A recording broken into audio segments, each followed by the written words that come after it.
Hello, everyone. I wanted to welcome everyone to our presentation today, and thank you for taking time out of your day to be with us. This is what is going to be the first of 3 webinars that are tied to an article in, I'm like, you know what, I cannot forward the slides. So yeah, there you go. So this is going to be the first of 3 webinars that are tied to the community leader article, which I hope all of you have seen and read. As you can see on the slide, I am Helen Weber with HW&Co. I am the director of our HW nonprofit services group. And when we went into 2024, we knew we were going to do this nonprofit, I don't know if you want to call it a program or a series, but like most things in life, you're like, you can't do it alone. And so we began discussions with BBU on, as we're out there in the community, what are we seeing that is important to people, our organizations, what, would they like more information on, like what kind of questions do we frequently get? And, out of that came this, this series that we're doing, and part of the ways that we share the information is with, through community leader, with the articles that are coming out 3 times a year, and then webinars like this that go with it hand in hand as they are on the same topic. And then, in addition to this, the last article, or the last webinar, article and webinar, will be the results of the survey that we're doing. You can see there it's highlighted out. There's a QR code. If you just simply scan it, take your phone, take a picture of it, you will get there 2 minutes or less. It's mostly clicking. There's going to be, you don't have to look up numbers or any information, or look at an organizational chart. There is an open-ended question, but that is completely optional. It closes tonight, maybe at 5, perhaps at midnight. So if you haven't, we would greatly appreciate it, because this helps us determine what you want to hear and what you want to know about. It doesn't have to be a financial topic, because if it's a non-financial topic, there's somebody in this space that I know, or somebody I know knows, that could speak on it. So just as though we did not do this alone. And nonprofit organizations, do not do what they do alone. They use volunteers. And I think about the nonprofit that I'm involved with, the board that I sit on, and we have a vital event that we could not and would not do if we did not have significant volunteer involvement. And so whether it's, a vital fundraising event, something that's mission critical, or just those extra touches, volunteers enhance an organization. And then today, our lineup, and we're going to start to transition who we're going to hear from. Oh, I'll do the housekeeping. There's going to be poll questions there. If you want CPE, you have to answer it. Otherwise, you can answer it for fun. There's nothing that's going to be too technical. Sometimes they're more interesting than anything. If you do need CPE and you don't see it pop up, sometimes if you're in full screen mode, which you would do so you could see the presentation, it could be quirky. Just type your response in the chat. Up at the top, you'll see the bubble box that says chat. Just click in there, type your answer, and then that will be how we verify that you're in here for your CPE credits. If we don't have time, type in your questions also. You can see up at the top, there's the little conversation bubble with the question mark. It says Q&A under it. If you have a question, type it in there. We'll try to get to them. But if we run out of time, we will send an email to everyone who has signed up for the webinar with a response. And then you will get a copy of the slides and the live recording in I'm going to say about a week. And then the agenda today. So we've already heard from me. Next, we're going to hear from Terry Troy. He's the editor with Community Leader magazine. He's going to tell us, as he worked on the article, the research, as he interviewed all of us, what his outtakes were. Following Terry, we're going to hear from Nicki and Holly. They both work at nonprofit organizations in very different spaces, and they use volunteers in different ways And we're just gonna, they're gonna share with us, how they use volunteers, what works, what doesn't work, in their process. And at the end, Rob from BBU is just gonna kind of tie it all together with, the volunteer work that they do, because they touch both the volunteer and the organization that needs the volunteer. So now I'm gonna pass it over to Terry Troy to share what he learned with us. Okay, thanks, Helen. Good morning, everybody. This is the second in a series of articles that started appearing in Community Leader last November. It's a collaboration between our publication, HW&Co, Company, an advisory firm headquartered in Cleveland with numerous clients in the nonprofit sector, and Business Volunteers Unlimited, whose mission is to engage, connect, and strengthen business nonprofits in the community. But in terms of the topic we're covering today, it very well could be the most important to nonprofit organizations. It should come as no surprise that the volunteers are the backbone of many nonprofit organizations in Northeast Ohio. They can save a nonprofit a significant amount of money while often help increase the quality of services offered. Volunteers can help market and improve the visibility of a nonprofit through word of mouth advertising with friends and family. They also become advocates of a cause in the community and can increase an organization's size and capacity of service. They also bring a stronger diversity of both community neighborhoods and professional skills to an organization. Every volunteer gets something a little different from their experience, including the opportunity to make a positive impact on their own life and improve their self esteem, confidence, and well being. They can also gain valuable work experience and help transform their future in the best way possible while helping to create an entirely new and more positive outlook on life. There are myriad ways people volunteer, whether it be just a few hours a week doing physical labor to donating a significant amount of time in the form of professional services. However, each way offers its own rewards. Indeed, many volunteers agree that the amount of time you donate to an organization comes back to you a hundredfold in terms of the personal satisfaction it brings to your life, as well as the personal and professional relationship it helps you build in a community. And yet, attracting volunteers is becoming increasingly more difficult. That's because it involves the donation of one of our society's most precious assets, and that's time. How do you get people to donate their time, which is increasingly a more valuable and rare asset? We spoke with several organizations that work with volunteers in the nonprofit space, including Business Volunteers Unlimited, College Now, and The Gathering Place, each offering their unique perspectives on what it takes to attract volunteers to a nonprofit organization or charitable cause. So, how are nonprofits attracting volunteers in Northeast Ohio? And what can be done to promote the general spirit of volunteerism within our community? Hopefully, we'll be able to offer a few insights here. And I think we're ready for the polling question.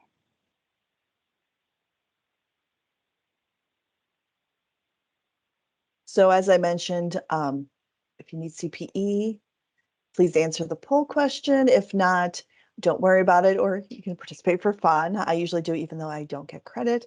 And put it in the Q&A or in the chat if it doesn't work for you.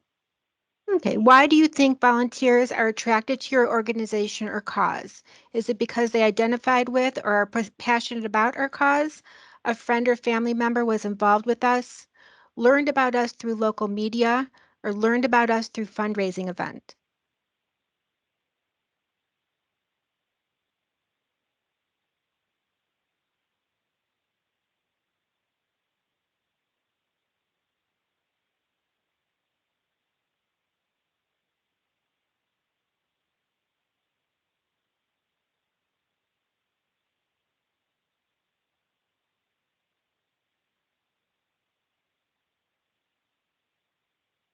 Okay, I think I'm we'll going to give give it it a few more seconds here. yeah, we'll count them down Yeah. to And I'm going to close it in 5, 4, 3, 2, and 1. Okay, so next, Nicki Price from College Now is going to share how they use volunteers with their mentoring program.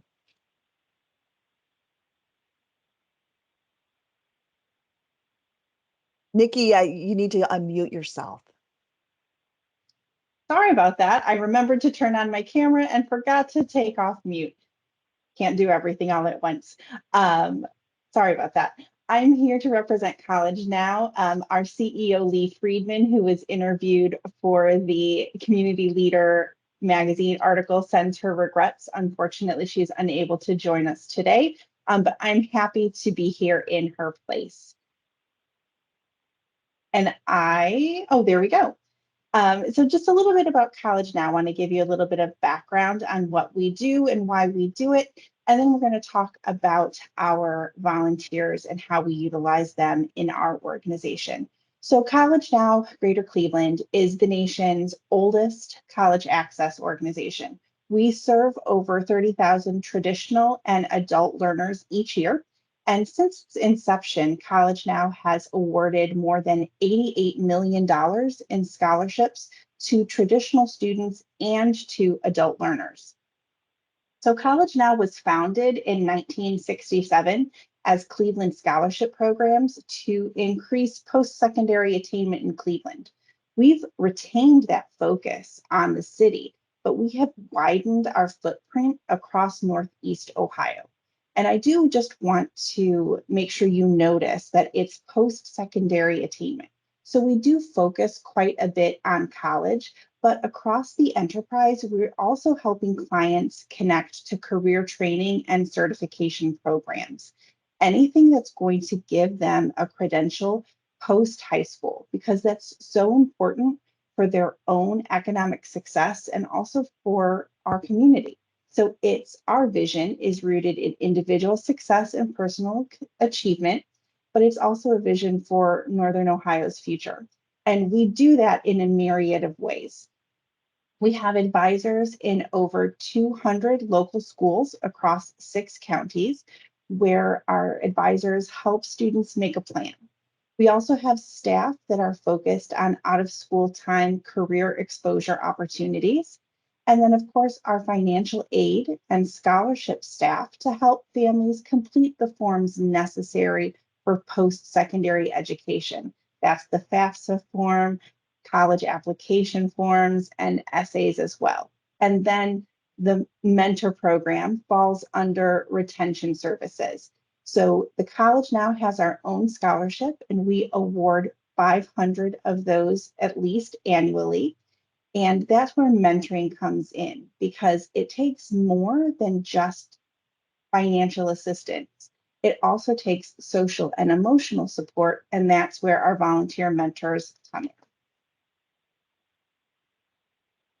So in our mentoring program, it's really important to note that they are all volunteers, and our program is a virtual volunteer program. We currently have over 1,700 volunteers in the program, but we need to onboard 500 new volunteers each year because we onboard just that many students per year. So each student that is receiving a College Now scholarship is paired with a community mentor. So we need to do year-round recruitment to make that work. And I think it's also important to note that we have just one singular volunteer role. So we are recruiting for one singular role. Our mentors do need to have a 2 or a 4-year degree, and they need to be agreeable to a multi-year match. So while it's virtual, it's a longer-term commitment. So as I said, each volunteer is matched with one student for a number of years until the student completes their post-secondary degree. We ask mentors to message our students 2 times per month and meet 3 times per academic year. Those meetings can be virtual, they can be in person. It really is based on the availability of both the student and the mentor. So we have a lot of flexibility for the availability of busy professionals and busy students. I think it's really important to note that we are incredibly lucky because people have an affinity for this kind of work. And that is what our CEO, Lee Friedman, said in the article. And that's true, but we still do need to do quite a bit of recruitment. So how do we do that? We do an annual feedback survey for everyone that we recruit annually. And this is what the outcomes look like.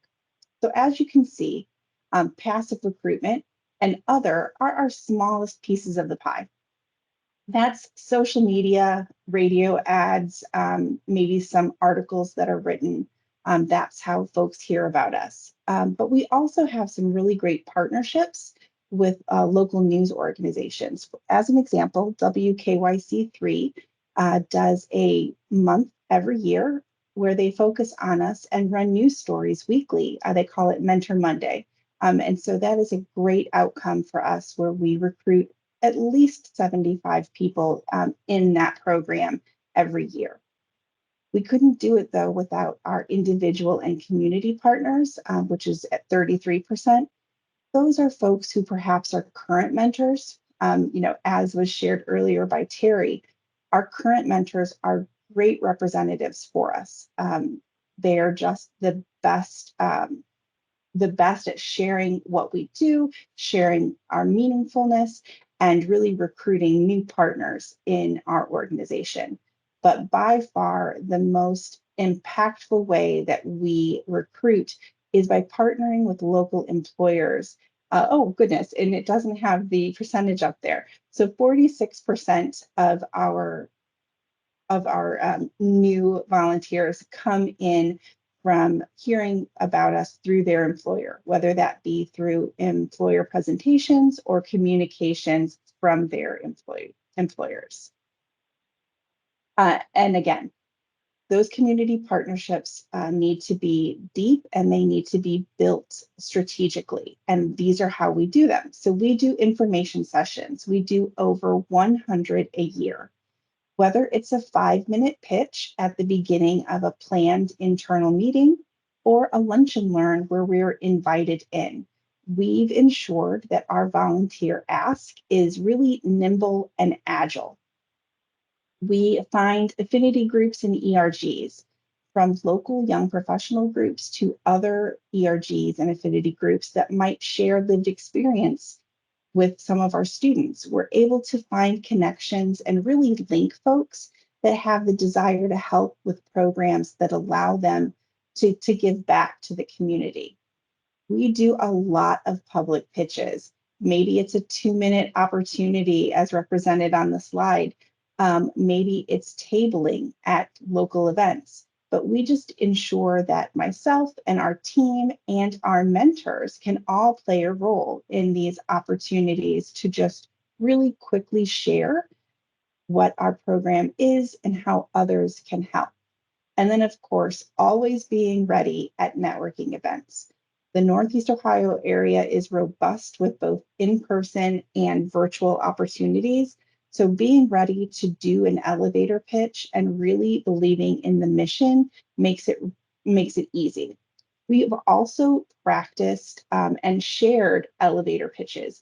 So I think one of the best outcomes we've had is providing our team, our board members, our current mentors with some templates for those types of elevator pitches so that they too are comfortable in my absence recruiting mentors. So it's not just a one-person job.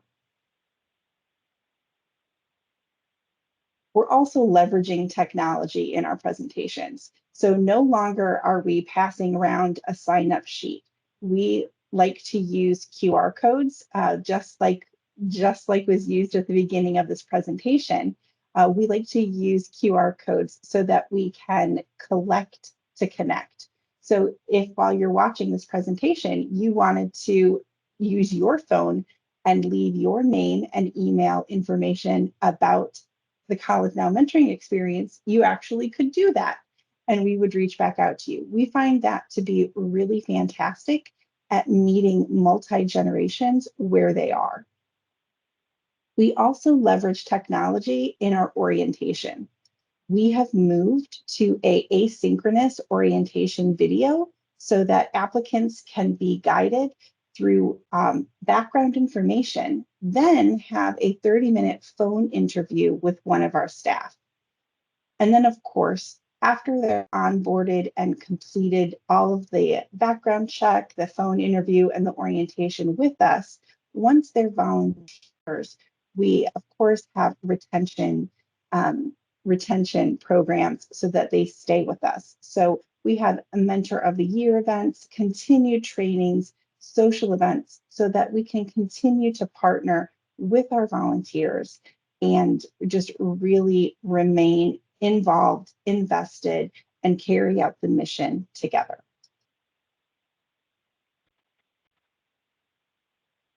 And that's what I've got for you today. That was all great information. Thank you.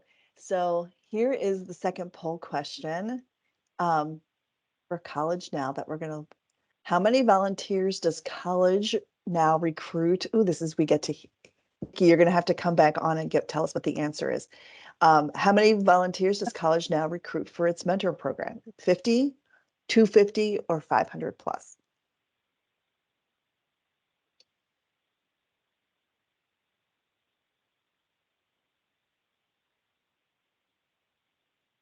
And we've got about 34 responses, so not everybody, but if you would like to respond, Sure. please do so. Tell And me. we'll close it out in a few, like 5, 4, 3, 2, 1. So Nicki, what is the right answer? The correct answer is C. Each year, College Now needs to recruit 500 plus mentors for its mentor program. Thank you. I like a good trivia.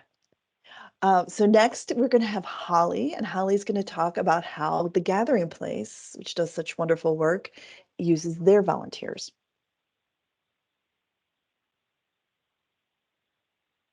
Good morning, everyone. Thank you for joining us today, and thank you for having me speak about the volunteer opportunities at the Gathering Place. My name is Holly, and I am the Volunteer Services Manager at the Gathering Place. And I'm here today to talk to you a little bit about what our volunteers do each day at the Gathering Place to help us function, and what are some of our recruitment and retention strategies, as well as some of the challenges that we've seen and how we have worked to overcome them. Okay, oh, there we go. So just kind of starting things off here, our mission statement is that the Gathering Place is a place, we have a location on the east side of Cleveland and the west side of location, where we support, educate, and empower those currently coping with the impact of cancer through free services and programs. A quote here that we used from one of our participants, I think that nicely sums up not only the services and programs that we offer here, but also just how the environment is, thanks to a lot of our volunteers, which is that the hospital saved my life and the Gathering Place saved my soul. So I always like to share that because I feel like it gives a good idea of how we partner with the great hospitals in our area to kind of approach dealing with cancer in more of that holistic way. We have a lot of different services and programs that we offer here at the Gathering Place at both of our locations, east and west. They include a lot of educational programs that we partner with the local hospital systems and bring physicians in to talk more about different topics related to cancer, as well as a full-time dietitian on staff that does a lot of nutrition programs around healthy eating and cooking when dealing with your diagnosis and going through treatment. We have an exercise and movement team that has a wellness facility where we have aquatics and Zumba and strength training and all sorts of programs that participants can take advantage of. We have a lot of support groups at the Gathering Place. Some are specific to certain types of cancer. Other groups are more general. Some may be specific to a certain age group. And then we also have groups that support those that are grieving and have experienced loss. We have a opportunity here to also provide a lot of creative programming. So we have meditation and singing bowls and all sorts of, more creative, fun programming to allow for relaxation and comfort during this time. We have a medical librarian on staff that helps people, work through different reports and work with their insurance company and kind of make, a medical report in more layman terms. We also provide services like Reiki and reflexology, and there's such a slew of programs that we offer here at the Gathering Place. And so much of these programs rely on our volunteers. We just heard from Nicki in College Now. They have a singular volunteer role, but just many, many people in that role. We're a little different in the sense that we have a lot of different volunteer roles, but just smaller amounts in each of those positions. So when I go out to recruit, I have an opportunity to really look to see the different skill sets and interests that people have and kind of place them in based on what they're looking to do. This organization also allows for a lot of ongoing, regular volunteer roles, but then also some done in the day projects. So it's a nice combination of both. Going on to the next slide here, just some of our volunteer roles. These are more of our ongoing roles. We have volunteers that staff our front desk that greets participants as they enter and answer the phones and create a nice environment for those coming in seeking support. We have volunteers at our resale shop, which helps us fundraise and bring money into the organization. We have volunteers that go out into our community and staff different tabling events like you see in the photo here to share the services to the community as to what we can offer. There's also a photo there of one of our wig fitter volunteers. The Gathering Place has 3 wig salons, one in Beechwood, one in Westlake, and then one downtown, where our volunteers can really meet patients at a very vulnerable time and work with them to create a safe and comforting environment as they're going through the process of selecting a wig.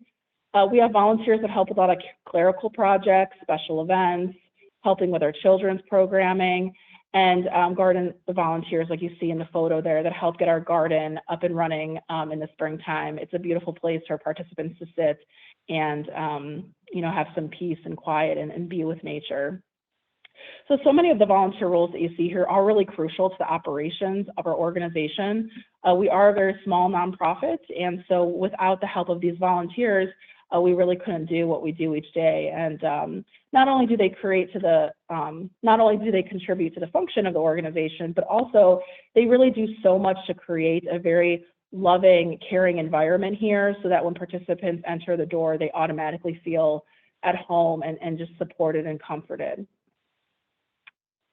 All right, so looking at some more of our ongoing volunteer roles, these are more specific. So we have a couple of roles that are, we're looking for certain individuals that have a skill set, such as our pro bono financial planner volunteers that can help our participants meet financial goals as they're working through having, medical bills that they may not have anticipated.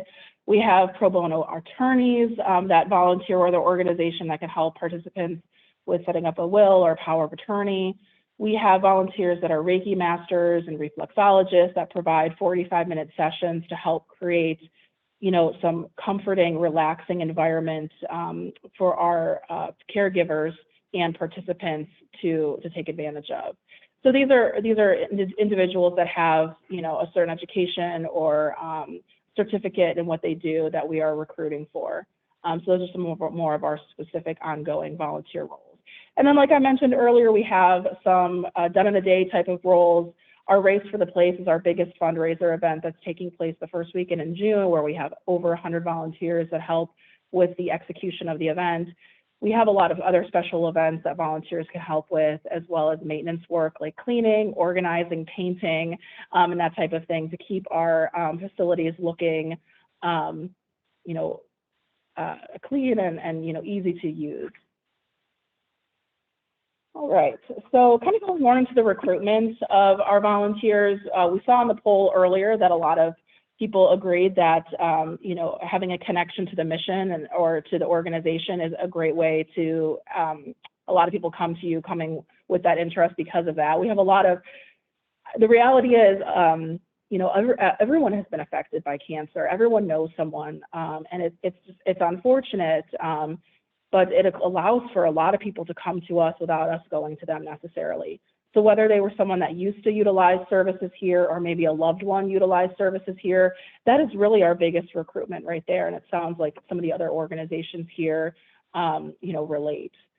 That can bring challenges. It's really important during the volunteer interview process that I can really look for signs during our conversation as to whether or not that person is ready for this type of volunteer role, having it be so close to home, whether it affected them directly or a loved one.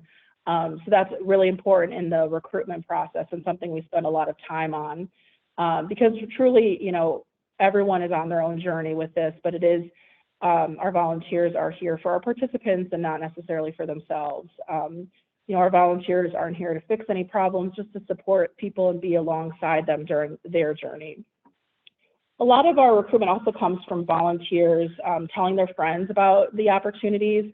Some of our volunteer roles, such as working in our resale shop or in our garden, are more flexible to do with friends and can be a little bit more fun as you're selling items or out in the garden enjoying nature and pulling weeds and watering plants. And so that's another way that we recruit volunteers. We also are out in the community a lot with service fairs. We're right now trying to recruit more, younger students to help with different projects at the Gathering Place. So spending time at colleges, but then also retirement fairs. So those that are just recently retired and are looking for a way to spend their time, that's been a great way to find volunteers as well. When our leadership is out in the community sharing the services to the different hospital systems or other organizations in our area, a lot of times people will feel connected to the mission and feel empowered by that presentation to reach out and sign up to volunteer. I mentioned before, we have a lot of very specific volunteer roles that require a certain certificate or training. And so we do try to reach people where they are. So, I know a lot of our Reiki masters have online Facebook groups that they're connected in. We also partner with our hospital systems that they may have Reiki volunteers in their settings. We work together to, share our volunteers and, allow for them to have an opportunity to do what it is that they enjoy doing. And then with retention, it's so important here that we make a connection with our volunteers, get to know them. Our volunteers, a lot of them have been with the organization since it opened. And so they've been here a long time and they want to feel connected with the staff and they want to feel like about their families and their friends and their interests. So a lot of our retention, I think, is just getting to know the volunteers at that level. And then also getting to know their strengths and weaknesses in order to support them where they need supported and allow for them to really take charge where they feel like they can just step up and, and do their best. We also like to create a lot of opportunities for socializing with our volunteers. They do enjoy getting together and getting to know the other volunteers. So whether it's allowing for some shifts to overlap so they can talk in between shifts, or allow for touch bases where we can all get together to talk about the updates and the changes within the organization. Obviously, appreciation is really important. Like I mentioned earlier, a lot of our volunteers are older and they don't want any kind of tchotchke items or anything like that given to them. They really value just a thank you and very specific ways of recognizing the projects and the tasks that they're doing is just really so valuable to them. And letting them know that if they should miss a week from traveling or being out sick, that we really do miss them and that the place does not function, without them being here. There's so much that we are doing, that we've been doing right here to keep so many great volunteers over the entire time that the Gathering Place has been open. And so, but we also are really realistic that there have been some challenges, especially over the last few years with COVID-19. And we've been really proud of the ways that we've been able to overcome some of the challenges. So I wanted to talk a little bit about that in my last slide here. So COVID-19, just kind of starting from the left and going around, really ties together a lot of these different challenges that we've seen. And I'm sure that you can relate. It's just really, it's flipped the world upside down. A lot of our programs have become virtual, so participants can utilize our services from home, which is wonderful because a lot of the participants that come into our doors are often not feeling well because of treatment or have a lot of appointments, and this flexibility is everything to them. So that kind of goes into the next bubble there, which is technology. We've had to really increase the technology that we use. And a part of that has been, working with our volunteers to utilize it. We use Outlook, heavy. We use Outlook Calendar to schedule appointments. And so the volunteers really had to have gone along with us through those changes. Pre-COVID, everything was really pen and paper here. And so there's been a lot of changes through that. So much of that is really just providing a lot of one-on-one trainings, a lot of virtual trainings, recording trainings, and allowing for volunteers to be able to rewatch things and rehear a lot of the information and how to utilize the technology that we have. That technology allows for us to connect with the different locations that we're at and communicate better as we have a lot of moving parts in our organization. We are also out in the community more than we used to be. This is wonderful for our participants. We're able to meet people where they are. We're able to push through those barriers of being able to come on site for services, but go to them. And so, two parts to that. It's allowed for more volunteer opportunities out in the community. But then for our volunteers on site, it created a challenge of them not feeling connected with the staff and not always knowing where they are. And so we've done a lot of things like providing all the volunteers with the staff schedules and letting them know where they are. So they know where people are if they have to transfer a phone call or if they have to connect with someone in person, and that's been really helpful. Additionally, sharing staff bios and more of the success stories of out in the community so that the in-person or the on-site volunteers know what's going on out in the community and that they can share that with the people coming in through the doors. Multiple locations. We do have a Westlake office, a Beechwood office, and an office downtown where we have a wig salon. We're really mindful that we have, supplies and materials and support at all of those locations. So I am the only volunteer coordinator, but it's so important for me to, although it's impossible to be two places at once, in a way allow the volunteers to feel I am in two places at once. So whether that's picking up the phone and calling the volunteer at the other site to check in, or emailing them or texting them using Teams, there's a lot of ways that we've overcome that challenge. The last one here is something also kind of affected by COVID. We actually historically have had very low turnover at this organization. The organization started like 25 years ago, and a lot of the staff that founded the organization has just been here that entire time. However, around the time of COVID, a lot of the founding staff got to retirement age, and everyone kind of retired all in a sweep around COVID. And so that our volunteers have stuck around, and so we've really had to make an effort to provide a lot of introductions and a lot of team building opportunities for our volunteers to get to know the new staff as the older staff has retired out of their roles.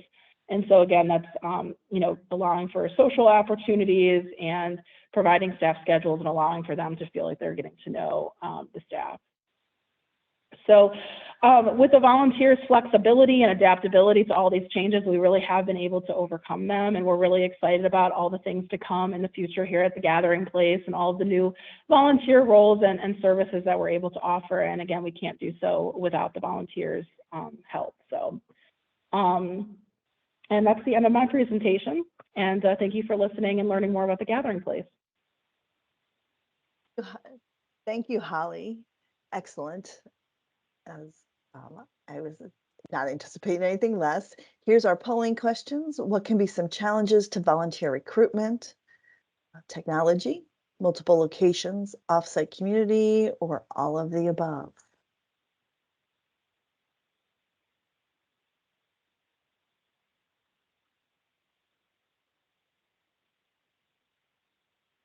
Oh, it looks like people were paying attention, Holly, because I think overwhelmingly 97% are saying all of the above. Okay, we'll leave it open for maybe 5 more seconds before we close it down. The last chance, 5, 4, 3, 2, 1. And if you couldn't answer, once again, put it in the meeting chat. Thank you, Holly. And then next, to tie us all together and complete the circle, Rob from BVU.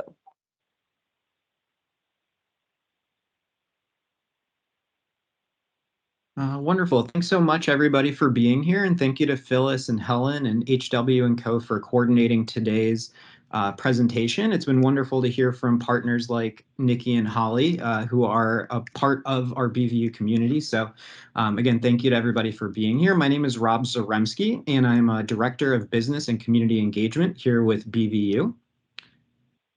I'm not sure that I'm actually able to move the slide forward. Can I have some help with that?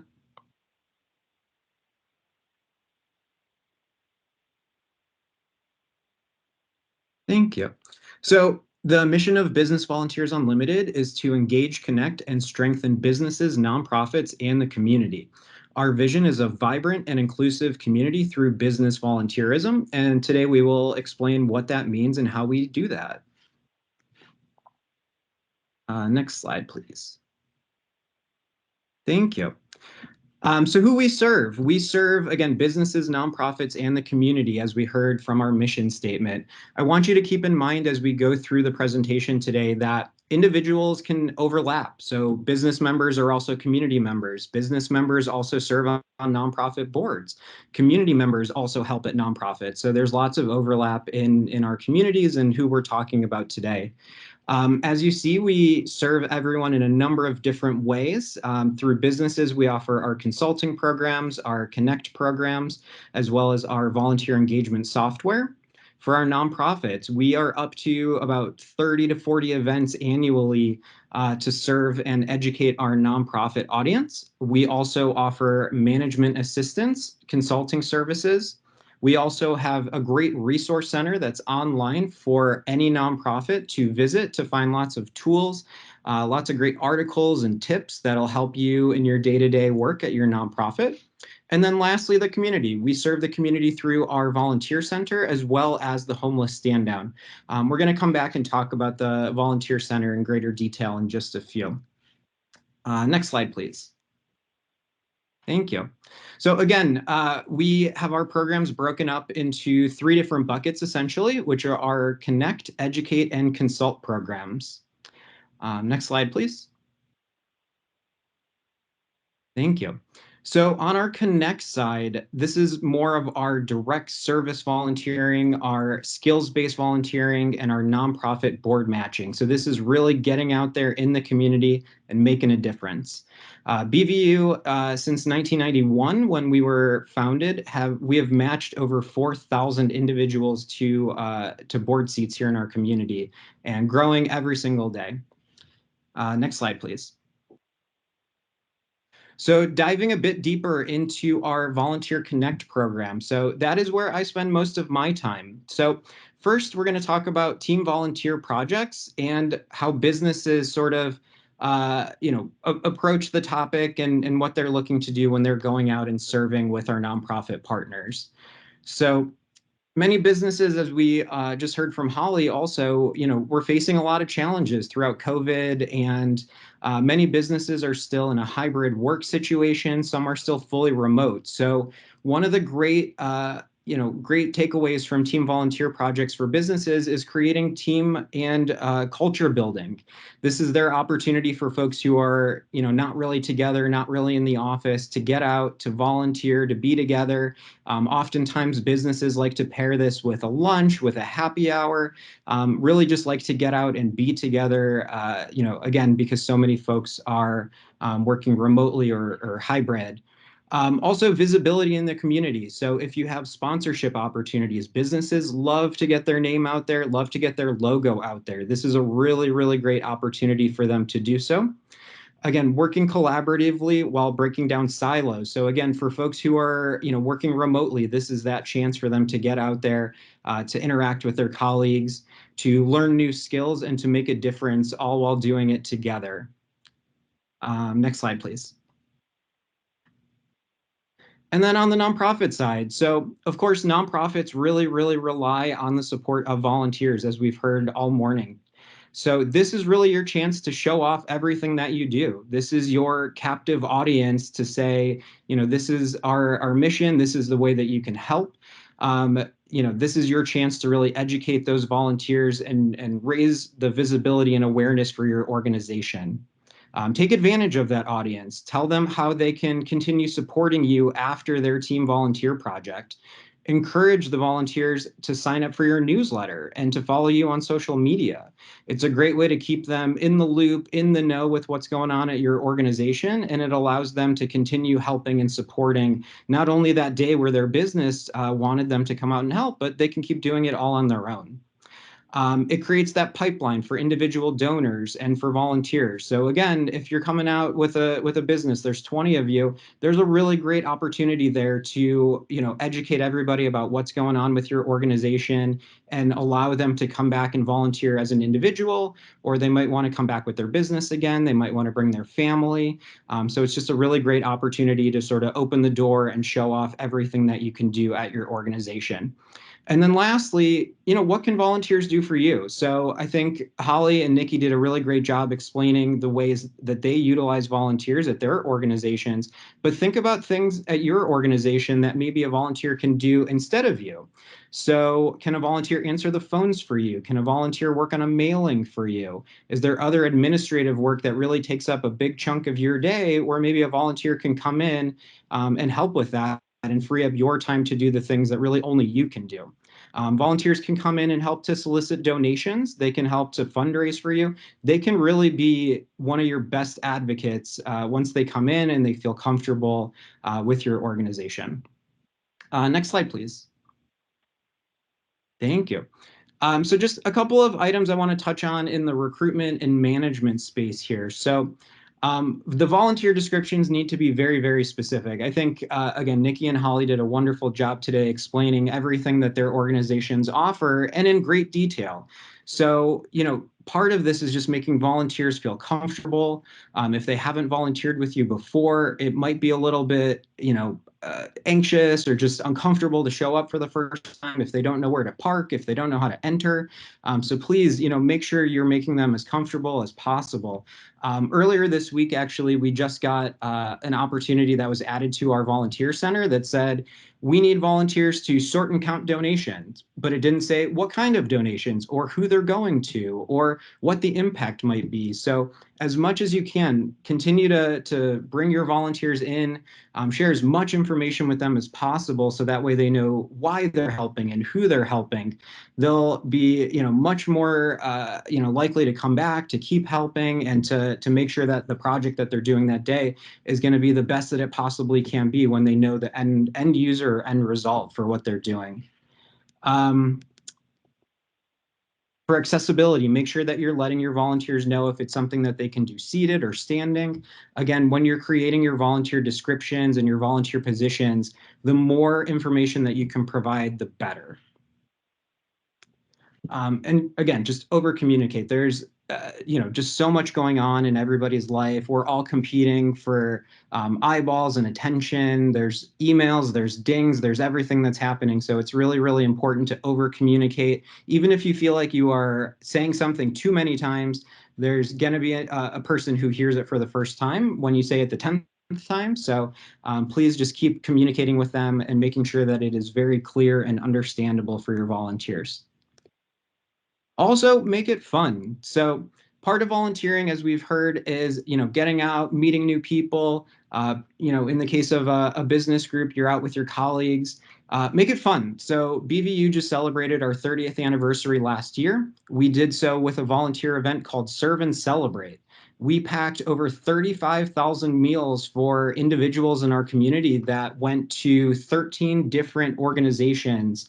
And all the packing took place with music blasting, with people dancing. Every time we hit, I believe it was either 1,000 or 5,000 meals packed, somebody got to hit the gong and there was a huge cheer. So as much as you can, make it really fun for people. Again, they will keep coming back if you show them a good time. Ask volunteers their opinions on projects. So, getting people to buy into what you're doing and allowing them to give their opinion and help to shape your program when possible. It's not always something that you want to do, but when possible, ask volunteers what they think. If they're able to provide support to you, to sort of help to create the framework for your program, they're going to end up going back to their friends, to their networks, and letting people know about the great work that you're doing. They're going to bring them along with them. Celebrate often. So one of the things that I was asked at a forum about a year or so ago is we always get volunteers who want to come out for the holidays, and we don't know what to do because we don't need everybody in November and December. So my response to them was create more holidays, celebrate more holidays. We all know Christmas in July. You can do an event around that. You can do a really fun event for Valentine's Day. There's a different food day or a food holiday every single day. There's all sorts of different ways that you can kind of tap into just like silly gimmicks that are a little bit cheesy, but again, we'll make it fun and we'll make sure that people are coming back and supporting your organization. And lastly, post photos and testimonials as often as you can. Volunteers love to see themselves in pictures. They'll repost those photos. They will likely be taking their own photos while they're out volunteering with you. And please reshare those as well. It'll make them feel like they're a part of your organization and a part of your community. So that is really important to make sure that they're a part of what you're doing. Next slide, please. Okay, and now I want to move over to the BVU Volunteer Center. So as I mentioned earlier, one of the ways that we serve the community is through our Volunteer Center. This is a free platform for any 501c3 nonprofit in Northeast Ohio to create a profile and to start to post your opportunities. We are up to about 412 nonprofits in our community that are posting their opportunities on a daily basis. And this is what it will look like when you log into your home screen. Just down at the bottom of it, you see there is the URL. So please make sure after today's presentation, you have a chance to visit our Volunteer Center website. It's volunteerconnect.bvuvolunteers.org. Next slide, please. Once you log into your volunteer portal with the BVU Volunteer Center, this is what you will see when you log in to start actually posting your opportunities. So what's really great about our system is you have a great archive, so you can add new occurrences for your opportunities that are ongoing. You can very quickly create new opportunities if something pops up where you need volunteers next week. Our staff is very responsive, so we always share with our partners that we try to approve your opportunities within 48 hours, but more often than not, it happens much sooner than that. Again, if you are looking for a way to recruit volunteers, to manage your volunteers, this is the place for you. You can not only create your opportunities, you can email with your volunteers there, you can mark attendance. Volunteers can express interest in your opportunities so they can let you know that they're interested. So again, a great recruitment tool there. Next slide, please. And then on the volunteer side, so once you have created your profile, you've logged in, you've posted your opportunity, it's been approved, there's a number of different ways that volunteers can find your opportunities. So what we have here are two different ways for volunteers to search and find you. One is through our search page where you can filter by organization, by impact area, by day of the week, by geography. You can find virtual opportunities. There's pretty much every single way that you can think of to filter. It is here. It is very user friendly and makes it super duper easy for volunteers to find your opportunities and get connected with you. And when a volunteer says that they are interested, whether they express interest or they sign up for an opportunity, our system will notify you immediately. You'll get an email within the next 5 seconds to let you know that a volunteer has registered.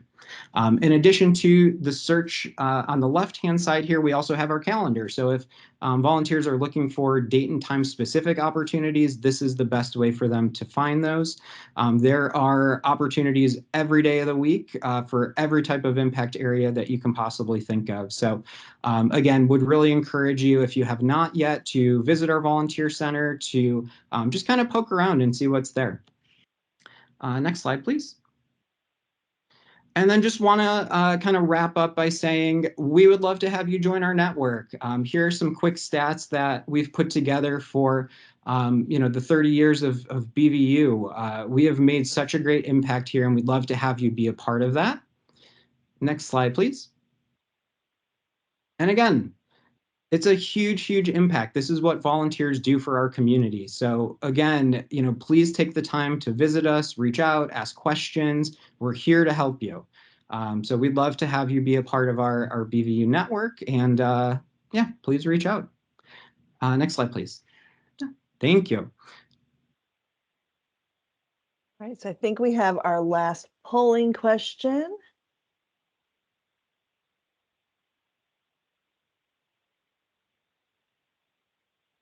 So I'd like to thank Rob and all of our speakers today.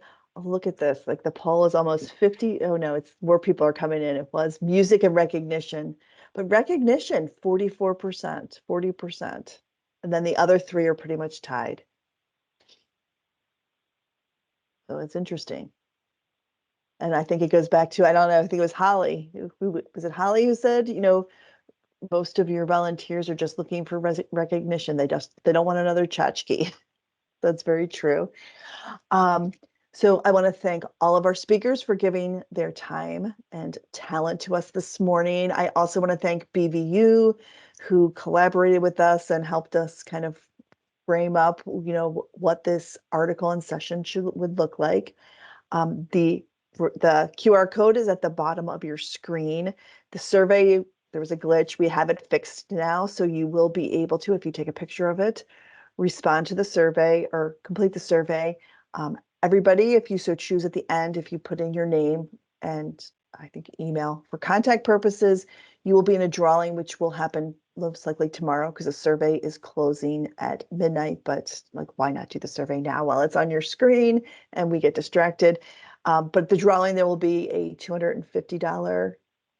I can't remember. I think it's going to be a donation to your organization and a one admittance or a ticket to the BVU Civic Leadership, which is happening in October. So I would like to thank everybody, especially those who have attended. Any feedback is welcome, and please take the survey and have a great day.